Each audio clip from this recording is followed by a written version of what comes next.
O que a senhora definiria como o perdão? O que seria o perdão?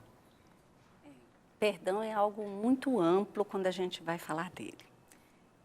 Muitas pessoas, muitos teólogos acham e acreditam que o perdão é algo bem só de quem crer em Jesus Cristo. Eu entendo que o perdão é uma ferramenta que o Senhor Jesus nos deu para estar trabalhando entre nós. E o perdão é algo, então, que pode ser dado tanto por nós cristãos como por quem não é cristão. Então, é algo bem amplo. A questão do perdão, que nos leva muito a debater se tem 2, 3, 4 tipos de perdão, né? Eu diria que tem mais, né? Porque quando eu erro, eu só preciso de exercer o perdão quando eu peco. Alguém aqui peca? Não, né? Ninguém aqui peca, né? Então, Peca pouco, né? Ninguém aqui peca pouco. Então, assim, a gente precisa de exercer o perdão em todos os momentos da nossa vida. Todos os dias a gente tem que estar exercendo essa característica e usando dessa ferramenta que o Senhor nos deu. E ele é extremamente saudável, gostoso de exercitar, mas como que a gente resiste? A nossa natureza não pede para que perdoemos, né? A nossa natureza pede para que fiquemos na mesma situação natural. Então, é como se fosse contra nós perdoar. O ato de perdão. É porque perdoar é uma manifestação da graça de Deus, Exatamente. né? Porque a manifestação da carne seria o que a lei diz, olho por olho, dente por dente. Então, arrancou um olho seu, arranca o olho do outro também. Um dente, arranca o dente do outro. Então, o perdão é uma manifestação da graça. E graça é só Deus que dá. Verdade. Talvez essa seja a dificuldade da gente perdoar, né? Não, e a gente pode observar o seguinte, se a gente precisa de ser perdoado todo dia, por que não a gente não deve perdoar o nosso próximo? Porque a gente precisa de perdão de Deus também, né? E comentando isso também, eu queria perguntar o seguinte, há alguma comprovação de que a falta de perdão pode trazer problemas até físicos, como câncer ou outras doenças? Tem muitas discussões ainda, muitos estudos nesse aspecto, né? Mas nós sabemos que todas as doenças físicas estão associadas às doenças emocionais. E a falta do perdão nos causa doenças emocionais gravíssimas, né? Eu diria que muda de nome quando a gente fala na igreja e quando a gente fala na psicologia. Porque a raiz de amargura, né, que nós tanto conhecemos e falamos dela, é uma grande causa da falta de perdão. E se eu consigo manifestar, consigo perdoar o meu próximo, e principalmente quando é dentro da família, a gente precisa perdoar a todo instante. É o irmão, é o pai, é o amigo, todo instante a gente, é o filho, né? A gente precisa estar perdoando. Quando eu não faço isso, eu vou guardando dentro de mim algo que é extremamente doentio e que precisa de sair. Quando a gente fala de entrar e sair, nosso corpo físico pede isso. Nós estamos aqui alimentando um saboroso café da manhã, ele vai ter que sair depois. Então, tudo que entra em nós, o processo da psicologia diz que tem que sair. Então, se entrou algo que não é ruim, se eu me alimentei aqui de algo que não é bom, ele vai ter que sair rapidinho para que eu não me sinta mal. E o que eu faço? Eu retenho. Tenta reter alguma coisa que te fez mal fisicamente, que você se alimentou. Te destrói por dentro. Te destrói, né? Infecciona, dá uma série de outras. Aí as pessoas falam assim, mas a diarreia é ruim. Não, gente, a diarreia é bom, está saindo o que não presta, não é? Eu estou falando fisicamente para que a gente possa entender emocionalmente. Então, se eu manifesto logo perdão, a dor é ruim, o momento é desconfortável, mas o que vem depois é muito bom, é um alívio, é uma limpeza que faz dentro de nós. E não existe graça maior do que a que o Senhor pôde nos proporcionar através de Jesus Cristo, que foi o perdão na cruz. Dentro da pergunta que a Luciana, o comentário que ela fez, que a gente precisa de perdão todos os dias, mas por que não perdoar? É porque tem muita gente que é tão orgulhoso, mas às vezes o cara é orgulhoso inconscientemente não até. Não sabe disso, né? Tão orgulhoso, é autossuficiente, que ele pensa o seguinte, por que eu vou perdoar fulano de tal? Porque às vezes, isso é muito comum, por exemplo, no casamento, entre a esposa e o marido, né? Seja quem for que traiu um dos dois, né? O cônjuge traiu o outro, e aí o traído ou a traída diz assim, por que eu tenho que perdoar fulano? Eu nunca o traí. Aí você diz assim, tá, você nunca o traiu, mas você cometeu pecados, por exemplo, contra Deus, piores também não te dariam o direito de ser perdoado e você foi perdoado por Deus. Não, mas eu não fiz nada com Deus quanto fulano fez comigo, tão grave quanto fulano fez comigo, né? É o que eu passo é maior, né? Exatamente, o meu sofrimento é maior, mas aí as pessoas esquecem de olhar da perspectiva de Deus. Então, eu imagino que a maior dificuldade de se perdoar é exatamente por isso, porque a pessoa, quando ela vai medir o perdão, ela mede o perdão só do prejuízo que o outro causou nela, mas não naquilo que ela também já causou em Deus ou em uma outra situação, né? Em outras palavras, o pecado dessa pessoa que tem que perdoar é sempre menor do que o da pessoa que cometeu o pecado e que precisa de ser perdoado por ela, entende? Então, talvez essa seja a maior dificuldade das pessoas, porque o cara pensa, não, eu não matei ninguém. Igual essa semana uma moça, eu encontrei com uma moça cristã também, mas não evangélica, ela disse assim, eu fico tentando entender por que é que as pessoas cometem o que cometem lá fora, na rua, no mundo. Aí citou um caso muito conhecido nosso, de pessoas próximas da gente, como essa pessoa que cometeu tal crime, e a pessoa está na igreja, né? E está tudo bem. Eu falei, olha, está tudo bem não é porque a igreja absorveu essa pessoa, a igreja recebeu essa pessoa. Está tudo bem porque o próprio Deus já perdoou essa pessoa quando Deus massacrou Jesus na cruz do Calvário por causa do pecado dessa pessoa. Agora eu pergunto para você, eu disse para a moça, qual pecado que você cometeu que seria menor que o pecado dele perante Deus? Para você, o seu pode ser menor que o dele, mas perante Deus é tudo igual, porque Deus não fica com uma régua dizendo assim, não, igual o pessoal do Ibama faz com os peixinhos lá da Amazônia, esse aqui pode pescar, esse não pode pescar, esse volta para o rio. Não, Deus não tem uma régua que fica assim, esse pecadinho pode entrar no céu, esse cara aqui é mais legal do que o outro porque o outro tem um pecadão.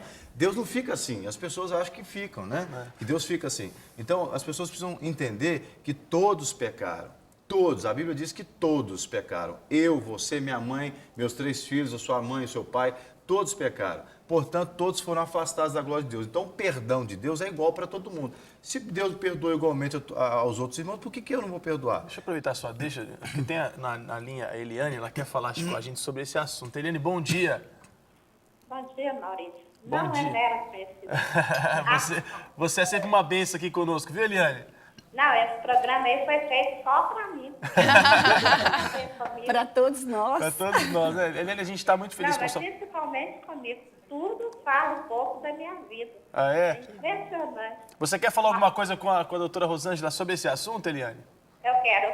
Eu tenho 2 pessoas, 2 casos, que mexeram muito comigo. Um quando eu era criança. Eu tinha uns 5 anos, mais ou menos. E meu vizinho, ele tirava minha roupa todinha, me segurava pela perninha e me colocava na boca de uma cisterna de 30 metros e ficava falando que ia me soltar dentro da cisterna. Isso aí foi durante uns 3 anos seguidos. Todo dia que Tortura, eu hein? chegava, ele fazia isso comigo. Eu não tenho raiva dele, sabe? Inclusive, eu já até pedi perdão a ele por eu não esquecer o que ele fez comigo. Eu já perdoei, não tenho raiva dele, converso com ele e tudo, mas isso não sai da minha mente. Para você ter uma ideia, eu não consigo tomar banho e lavar a cabeça tudo junto. Eu lavo a cabeça no tanque e tomo banho no chuveiro, só o corpo, entendeu? Porque eu não consigo Isso te causou uma fazer marca, 2 né? coisas juntas. E o próximo foi meu pai. A minha filha tinha 9 anos, e ele tentou abusar dela, passando a mão nela. Inclusive, ele já até morreu. Ele morreu sem eu perdoar ele. Eu parei de conversar com ele. Porque como eu não tinha como denunciar ele por causa da minha mãe, com muitos problemas de saúde, e por ser pai também, família, eu gelei ele e não deixei a minha filha chegar perto dele mais. Entendeu? Sim. Ele morreu sem o meu perdão. Mas hoje eu sou convertida e tudo, eu já perdoei. E peço perdão a Deus por ele. Agora, esse outro homem, ele ainda está vivo, esse que me afogava todos os dias. Mas eu não consigo esquecer, então eu não sei que perdão é esse, o que fazer com isso, entendeu? Eu já até chamei ele para ir na igreja comigo. Eliane. Também que está se perdoando, mas... Eliane, deixa eu te fazer uma pergunta. O fato de você não tomar banho e lavar a cabeça ao mesmo tempo, porque você certamente sofre com isso, o trauma, tá certo? Quando eu coloco a cabeça debaixo É. do chuveiro, eu me vejo dentro desse ferro. Então, porque isso- ele colocava isso- meu rosto dentro desse ferro. Eu não sei se o doutor Rosângela vai concordar comigo, mas eu vejo que isso é um sintoma de que ainda há um trauma que precisa ser curado a partir de um perdão real. Por quê? Uma coisa, muitas pessoas dizem assim, eu perdoei, mas quando ela lembra da situação, ela sofre com a situação, então não perdoou direito. Porque quando você perdoa, você pode até lembrar do fato, mas você não sofre. É como uma cicatriz. Por exemplo, eu tenho aqui no meu dedo, não dá para quem está em casa ver, uma cicatriz que eu adquiri com 7 anos de idade, porque meu dedo rasgou numa betoneira. Bom, eu olho para a cicatriz e eu lembro exatamente o que aconteceu, mas eu não sinto dor nenhuma nela. Eu posso bater, posso morder, apertar, que não dói, porque foi cicatrizado de fato. O fato das pessoas lembrarem daquilo que ocorreu no passado, não necessariamente significa que não foi perdoado. Pode ter sido perdoado, como também pode não ter sido. Agora, como é que eu, particularmente, uso o termômetro para medir se foi perdoado ou não? É se aquilo me causa algum sentimento estranho. Um sentimento de medo, de angústia, de dor, de raiva, do que for, entende? Então, acredito eu que, não sei se a doutora, na psicologia, teria alguma outra explicação. O que ela trouxe oportunidade para a gente de falar de duas coisas bem interessantes, né? Bem pertinentes. Uma que é o trauma. Que Então, ela deixa eu sofreu. liberar a Eliane, né? Eliane, a gente queria te agradecer mais uma vez pela sua ligação e a doutora vai continuar respondendo pela televisão, tá bom? Ok, Maurício. Deus te A paz, abençoe, a obrigada. paz. Ela trouxe o tema do bullying, que hoje é muito falado, né? Que é o abuso. Que sempre ela existiu, sofreu. né? Só Sempre hoje está sendo mais existiu. falado. Porque hoje ele está mais evidente. Deram um nome bonito para ele. E aí, Exatamente. Então, ela só trouxe à tona algo importante. Ela sofreu um trauma de infância e ele precisa de ser tratado. Primeiro, a nível do perdão, né? É difícil para uma criança, ela citou a idade aí, ela era bem nova, né? Conseguir perdoar um adulto. Então, tem que ser esse adulto de hoje, viu, Eliane? Esse adulto que é você, perdoando esse homem de hoje. E o que acontece com o perdão? Às vezes a gente vai lembrando os fatos, é como o pastor falou ali, não perdoou tudo. Não é que não perdoou tudo, não, eu perdoei tudo. A gente fala assim, não, mas eu já perdoei, já estou livre disso. Mas sempre vem mais algum fato que você ainda não tinha vindo à sua memória. Então, vem depois, então você tem que perdoar novamente. Às vezes até o fato da pessoa ser cristã, existe aquele peso de ser cristão, então a pessoa diz assim, eu não posso guardar mágoa, então eu tenho que perdoar.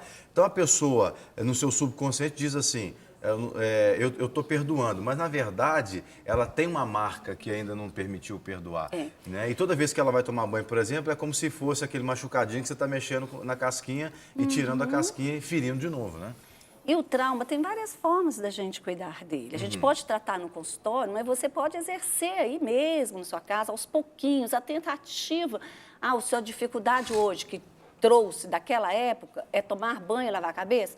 Um dia eu vou molhar só as pontinhas do cabelo, outro dia eu vou molhar um pouquinho mais do cabelo, até você ir vencendo isso aos pouquinhos. Não desista, você vai vencer. É um trauma, mas que ele pode ser sanado. Doutora, né? é o seguinte, eu aprendi que perdão é decisão. Você decide Exato. perdoar. Isso. E nem sempre o seu sentimento, naquele momento, o seu coração vai querer essa atitude, né? Porque Na maioria das vezes, não. Exatamente. A gente Então, acha que a gente está fazendo bem para o outro. A gente esquece que quando a gente perdoa, a gente faz bem para a gente. Então, eu acredito que quando você decide perdoar, nem sempre Deus vai tirar do seu coração aquele sentimento de uma hora para outra.